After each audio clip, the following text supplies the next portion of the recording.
karena Allah, bukan sekedar menghasilkan produk pengetahuan yang bermaslahat, namun juga menghadirkan percepatan ilmu yang dahsyat. Nah, bikin status. Nah, jadi ini poin pertamanya, niatkan karena Allah lillah. Karena itu silahkan cek, demi Allah saya katakan, silahkan cek ulama-ulama terdahulu, ulama-ulama klasik, baik yang bergerak di bidang syariat yang kita kenal, ya, Al-Imam misalnya Abu Hanifah, Al-Imam Malik, Imam Syafi'i, ya, Imam Ahmad bin Hanbal rahimahumullahu jami'an. Ya, saya mengambil periode yang agak di masa-masa emas, ya, yang kalangan salaf tapi di akhir-akhir, sehingga lebih dekat kepada generasi-generasi setelahnya. Kalau sahabat sampai ke Nabi nggak usah ditanya, itu udah otomatis niatnya sempurna itu, ya. Insya Allah sempurna, karena itu di ilmu hadis al-ashab kulluhum udul, semua sahabat tuh kategorinya adil semua, karena niat baiknya luar biasa, tak tergambarkan, ya. Sedang nggak butuh aja bisa ngasih orang. Wa yu'thiruna ala anfusihim walau kana bihim khassasah, di Quran surah 59 itu ayat 9 sampai 10, itu kan dahsyat. Tapi generasi setelahnya ini yang mau saya sampaikan, dengan niat yang sangat luar biasa, baik di ilmu syariat ataupun di ilmu umum yang punya produk-produk yang abadi sampai dengan kini. Ya, Ibnu Sina, Al-Kindi, Al-Farabi, Al-Khawarizmi, ya, Al-Battani, Jabir bin Hayyan dan seterusnya, produknya bahkan sampai kini memberikan maslahat bagi kehidupan manusia di muka bumi. Apa yang mereka lakukan sejak awal ini membangun semua persepsi ilmunya didasari dengan niat yang tertancap kuat, mengakar di jiwa mereka, menjulang ke langit, yang mereka niatkan hanya untuk Allah saja, untuk ibadah. Ini keperluannya. Jangan takut ya, kalau niat kita sudah ibadah, dunia pasti ikut. Tidak sebaliknya. Karena itu kata Ibnu Qayyim al-Jauziyah, menghadapi dunia itu jangan diikuti. Kalau dunia itu dikejar seperti bayangan, nggak akan pernah kita dapati, nggak akan pernah kita lampaui. Ya, besok kalau nggak percaya kejar bayangan tuh, balapan lari sama bayangan.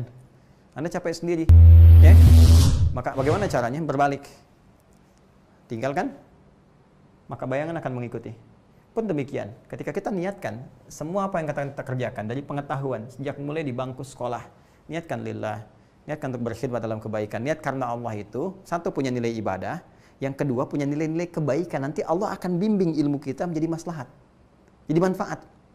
Ya, itu bedanya, ada berkahnya. Ya, ziyadatul khair, bertambah nilai kebaikannya. Dari mulai tingkat sekolah sampai ke kampus, Anda belajar di kampus manapun, silahkan. Di kampus umum gak ada masalah. Anda belajar fisika, matematika, kimia, biologi, ya, apapun Anda bisa pelajari. Nanti setelah Anda lulus dari itu semua, ketika niat Anda benar, Allah akan berkenan membimbing dengan ilmu itu melahirkan karya-karya yang bermanfaat. Anda seorang arsitek, bikin bangunan-bangunan yang bermanfaat. Ya, selain rumah ibadah, bikin kantor-kantor yang baik. Nanti insting itu akan dibimbing oleh Allah. Anda nggak akan mungkin menerima proyek-proyek yang buruk, mustahil. Ya, Anda belajar dengan benar, niatnya karena Allah, tiba-tiba Anda bangun tempat-tempat maksiat, itu mustahil. Hati Anda akan berontak. Ya, hati kita akan berontak, mustahil. Ya, ini tuh poinnya. Pun demikian, Anda belajar ilmu hukum, belajar ilmu ekonomi, ya, politik dan sebagainya, itu akan terbawa suasana itu. Ketika benar niatnya, arahnya pasti akan baik. Mustahil orang belajar ilmu hukum, kemudian niatnya benar karena Allah, dia ikuti dan dia iringi dengan ketakwaan kepada Allah. Mustahil akan menyimpang dari kaidah-kaidah kebenaran, itu mustahil. Di ekonomi demikian, apalagi dalam ilmu syariat. Karena hati-hati, penyimpangan bisa terjadi bukan hanya dalam ilmu umum, dalam ilmu syariat pun bisa terjadi. Betapa banyak orang-orang belajar ilmu-ilmu tertentu, bahkan dalam konteks syariat bisa keliru, bisa fatal dan bisa salah. Ya, bahkan para ulama mengidentifikasi sejak dulu, ini bisa menyimpang, bahkan dari sisi pembelajaran ilmu agama. Ya, itu bisa dibuktikan. Ya, ini niat. Ini tidak mudah teman-teman sekalian. Ya, bahkan saya juga mohon didoakan ya. Mohon dengan sangat didoakan para ustadz, para kiai, para habaib, ya, ulama-ulama kita, ya, baik yang personal pun tergabung di komunitas, ya, di ormas, baik MUI atau ormas-ormas tertentu, doakan, karena nggak mudah pelihara niat ini. Ya, di antara manusia-manusia, insan beriman yang dihisab di hari kiamat, yang di awal-awal, 3 golongan utama itu banyak masuk neraka. Ya, golongan pertama para orang-orang ahli ilmu, yang mengaku ketika ditanya, apa yang kau lakukan dengan ilmumu? Mereka mengatakan, ya Allah, kami ajarkan karenamu. Kata Allah, kadzdzab, bukan kadzib, tapi kadzdzab. Kadzib sekali dusta, kadzdzab banyak berdusta. Dibuka filenya, ternyata dia hanya niatnya untuk mencari dunia saja.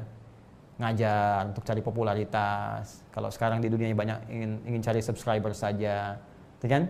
Ingin cari penghasilan dunia. Kalau dulu orang cari amplop macam-macam, sekarang pengennya ya dapat penghasilan dari YouTube, dari apa, dari macam-macam, niatnya sudah ke dunia. Baik ya. Nah, secara kaidah kalau keduniaan itu pilihan, ya. Tapi kaidah akhirat ketika semua difokuskan ke dunia, akhiratnya nggak dapat.